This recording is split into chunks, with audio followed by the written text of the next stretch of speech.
世界上最脏的国家，印度看了都自叹不如，女性做法难以接受。说起世界上最脏的国家，相信很多朋友第一时间会想到印度，但其实印度并不是世界上最脏的国家。接下来提到的国家是当之无愧的第一，连印度都愿意俯首帖耳。当地女性的行为让人无法接受。随着旅游业的发展，越来越多的人喜欢在假期旅行，不仅可以锻炼自己的独立性，还可以看到不同的美景。所以每到假期，会看到很多景点基本上都挤满了人。人们不知道是去看风景还是去看人，但即便如此，人们对旅游的热情也挡不住。毕竟世界那么大，得多去走走，才能不辜负这美好的人生。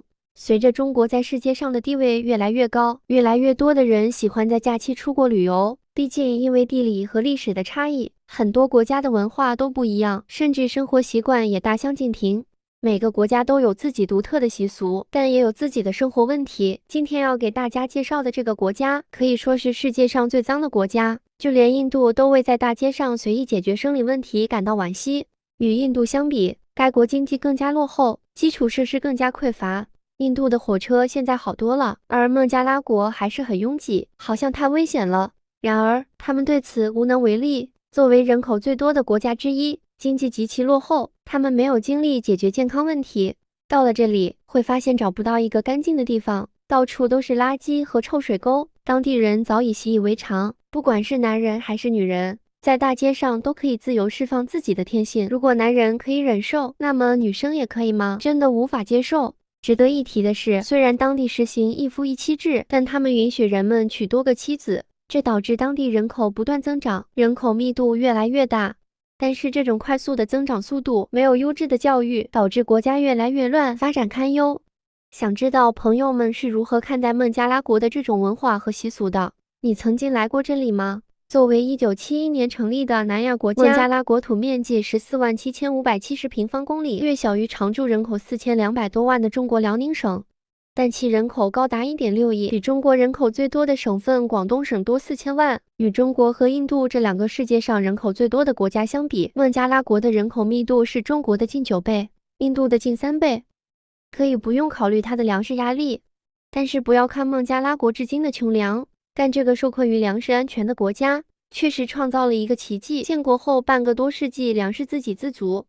虽然在2000年之前，孟加拉国几乎每年都急需数百万吨的败国粮食援助，但其粮食生产能力也在悄然提升。2000年，孟加拉国首次出现粮食过剩。那么，在21世纪以来的20年里，孟加拉国每年的粮食盈余都超过了100万吨，甚至在疫情威胁的2020年，孟加拉国的粮食盈余也超过了1000万吨，达到创纪录的1146万吨。2015年，孟加拉国还向斯里兰卡出口了2.5万吨大米，在上个世纪很少有人敢想。所以今天的孟加拉国虽然每年进口粮食近1000万吨，但小麦的进口量更大。本国人民的营养水平有限，但是这个曾经面临巨大粮食短缺的国家，粮食生产的进步确实是肉眼可见的。孟加拉国人口密度超过每平方公里1200人，却设法养活了1.6亿人。孟加拉人很漂亮，这里的女性大多眼睛大、鼻子高，五官立体饱满，骨骼有欧美特色，但皮肤不白。这里当地人的婚姻传统和我们国家的旧俗一样，讲究父母媒妁之言。这里的男人几乎不管经济水平如何，都能娶到老婆，即使身无分文，也能实现一夫多妻。